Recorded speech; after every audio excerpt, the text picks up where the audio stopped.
Guys, by the way kan, aku masih lagi tertanya pasal episod 12 untuk DOM 403. Syekh ni sebenarnya masih hidup ke ataupun tak sebenarnya ni? Lepas tu aku macam terfikir something lah kan. Kenapa aku dapat rasa yang sebenarnya Syekh ni masih hidup lagi sebenarnya? Sebab apa kan? Cuba you guys fikir secara logik akal lah.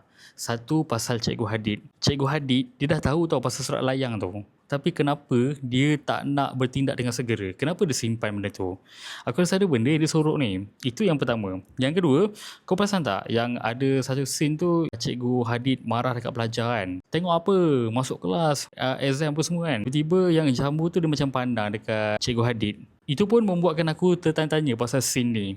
Lepas tu, kau perasan tak? Ada satu scene tu yang Cikgu Hadid dia serahkan kasut dekat Puan Asma.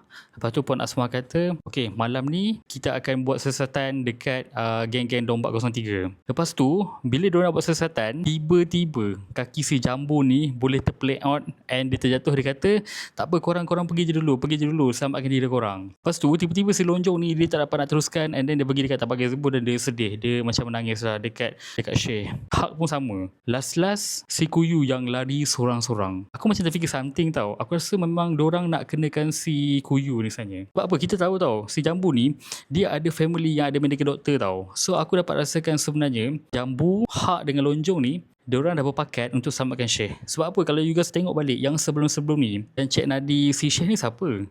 Si Lonjong, si Hak, si Jambu. Kau perasan tak ada satu scene yang episod berapa yang aku rasa mayat si Syekh ni dah 2 hari tak ditanam. Lonjong kata masih tak berbau busuk lagi, arwah baik orangnya. Itu pun dah menjadi satu tanda tanya tau. Sebab dah 2 hari and then mayat masih lagi tak berbau. Lepas tu, kenapa Cikgu Hadid macam tak ambil tindakan dekat pelajar DOM 403? Padahal itulah geng-geng yang paling diorang anti.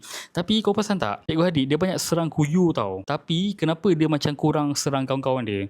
Kau ingat tak? Ada satu scene dekat episod 12 tu yang si Darul ni sebarkan surat layang yang kata budak-budak DOM 403 ni pembunuh Syekh. Apa kata Cikgu Hadid? Dia kata, Darul, awak jangan buat macam ni. Kalau benda tu salah, dia boleh jatuh fitnah. So aku dapat rasakan sebenarnya Cikgu Hadid dengan geng-geng DOM 403 ni sebenarnya tengah berpakat. Satu, untuk selamatkan Syekh. Yang kedua, untuk kenakan si Kuyu. Dan yang ketiga, aku rasa mungkin dia nak bagi peringatan dekat Puan Asma lah. Kalau boleh dia kena utamakan anak dia lah. Ini pada pendapat aku lah. Tapi kan, aku macam terfikir satu benda lah kan. Apa jadi pada Alisha dan Cikgu Hadid?